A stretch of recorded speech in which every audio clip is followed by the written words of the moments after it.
Okay, this is my Wakalet, or however you pronounce it, on peace journalism. My name's Catherine Puckett.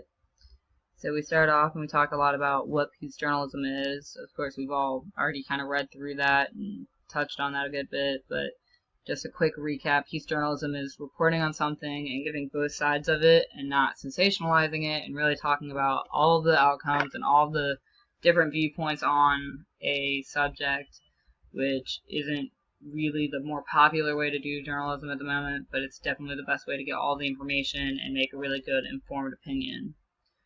My first link here is an interview with Jake Lynch, who is one of the authors for a book that was written back in 2005 that really publicized the idea of peace journalism. He kind of launched the idea off of a guy, Johan Gultong, here, that wrote a piece earlier, back about 50 years ago, and it was about foreign nations and how you could report on that sort of journalism and those news. And Jake Lynch really took that idea and ran with it, and a lot of people really liked it, and peace journalism kind of came from that. So he talks about how he used peace journalism while he was a reporter, and one of the times that he used it most was, or one of the times that he gives an example of using it was when he was talking and interviewing guerrilla warfare people, or warriors.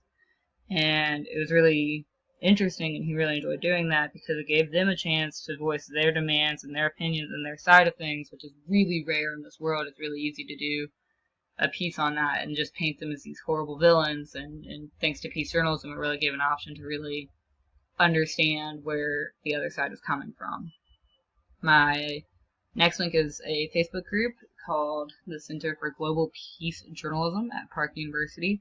It's got 650 members, and what I really loved about that was their moderator, their group moderator, the group administrator, Steve Youngblood, with the awesome last name of Youngblood.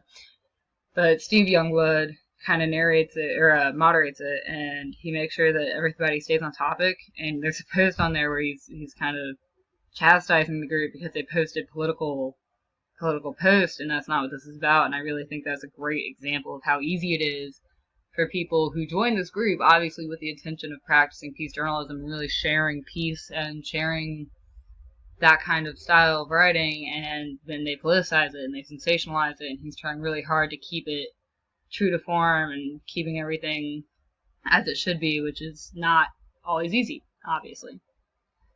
So then I've got an article it's about the basics of peace journalism and how they can be practiced and seen.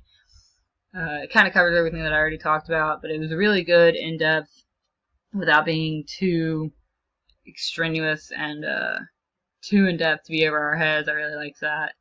So it's just pretty much basics of peace journalism. Then I've got a nice little Reddit link. It's just a Reddit link to a picture of let's see if I can get this to work. Of this chart, and it compares the two, and it shows everything that we kind of already saw. I really liked it though, because it really is just a one and done version of peace journalism, and I really thought that was nice that it showed up on Reddit, which is kind of cool. It made peace journalism's made its way into a kind of mainstream media almost. It wasn't super popular, but I thought that was kind of cool, and it was such a useful piece. It was really tied it all together really well. So then I've got this tweet by Natalia, who referenced this New York Times article trying to fight, not spread fear and lies, and she referenced peace journalism. Now it's two separate things, but if you read her comments, she's talking about peace journalism, which is really cool. I really thought that was cool that nowhere in the article does it talk about peace journalism, and then she goes on to talk about how peace journalism is so needed, and ironically commenting on a journalistic article. But I thought that was cool. Definitely made it into mainstream. I looked at her profile. She's super popular, so that was pretty cool. Like, this thing is kind of gaining traction, which is awesome. Here's my little description of Twitter. So then here at the end, that's just my take. I think it's awesome. I think peace journalism is a much better way to get our information, and I think it's kind of the way we should all aim to be getting our information, to really form an unbiased and whole kind of holistic opinion of the events that's happening in the world, and not just be fed the sensationalized kind of, I don't know, almost drama-esque news that we've been getting. So that's my presentation. Thanks for watching or listening and looking at my page.